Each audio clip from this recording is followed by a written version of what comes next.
Bismillahirrahmanirrahim. Assalamualaikum warahmatullahi wabarakatuh.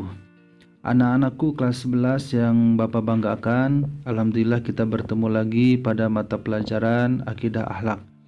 Hari ini kita akan melanjutkan pembelajaran pada minggu kemarin. Hari ini kita akan melanjutkan materi tentang akidah Islam pada masa Bani Abbasiyah. Pada masa ini, hubungan antara bangsa Arab dengan bangsa Azam mencapai puncaknya. Komunikasi yang intens ini melahirkan corak pemikiran yang baru di dunia Islam. Gerakan penerjemah filsafat Yunani dan Persia gencar dilakukan, sehingga terjadi transfer ilmu pengetahuan yang berasal dari luar Islam. Corak pemikiran baru ini kemudian dikembangkan oleh para pemikir-pemikir Islam dalam disiplin ilmu yang dikenal dengan ilmu kalam.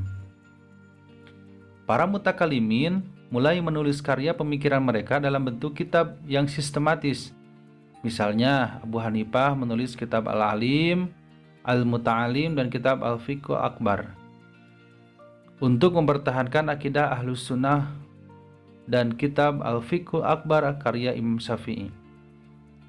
Antusiasme para pemikir ilmu kalam semakin berkembang pesat pada masa pemerintahan Al-Ma'mun.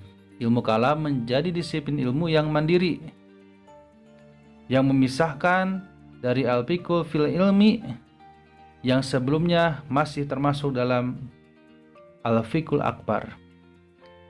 Pada pemerintahan Al-Ma'mun, Al-Mutasim, aliran Mu'tazilah dijadikan sebagai paham resmi kekhalifahan Bani Abbasiyah.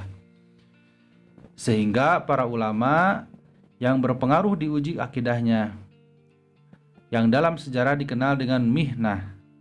Para ulama yang sepaham dengan Mu'tazilah dalam hal kemahlukan Al-Quran, maka akan dijatuhi hukuman, bahkan dijebloskan ke dalam penjara. Tindakan Al-Ma'mun yang menggunakan tangan besi tersebut berdampak kepada hilangnya simpatik umat Islam terhadap Mu'tazilah, dan pada akhirnya dijauhi oleh masyarakat.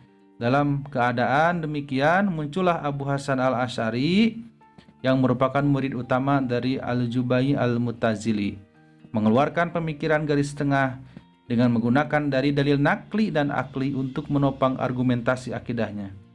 Dan bersamaan itu muncul Abu Mansur al-Maturidi yang mempunyai corak pemikiran yang sama dengan Abu Hasan al-Asy'ari.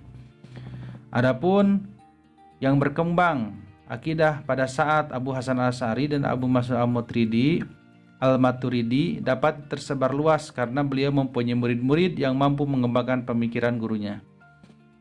Di antaranya Abu Hasan al-Asy'ari, muridnya Abu Bakar al-Baqillani, Abu Ishaq al-Isfarayini, Imamul Haramain al-Juwaini, dan Al-Ghazali.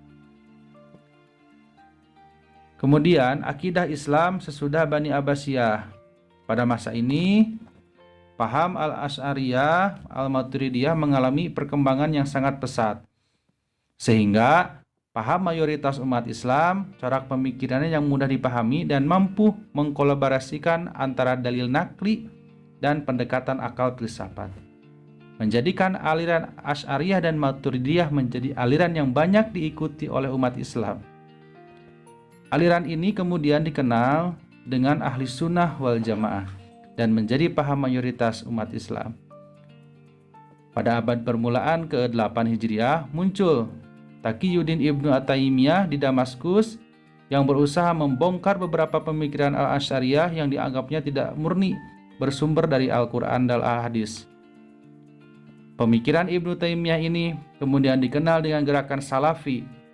Pada perkembangan selanjutnya muncul pemikiran-pemikir Islam seperti Ibnu Qayyim al-Jauziyah, Jamaluddin al-Afghani, Rashid Ridho, Muhammad Abduh, dan Muhammad bin Abdul Wahhab.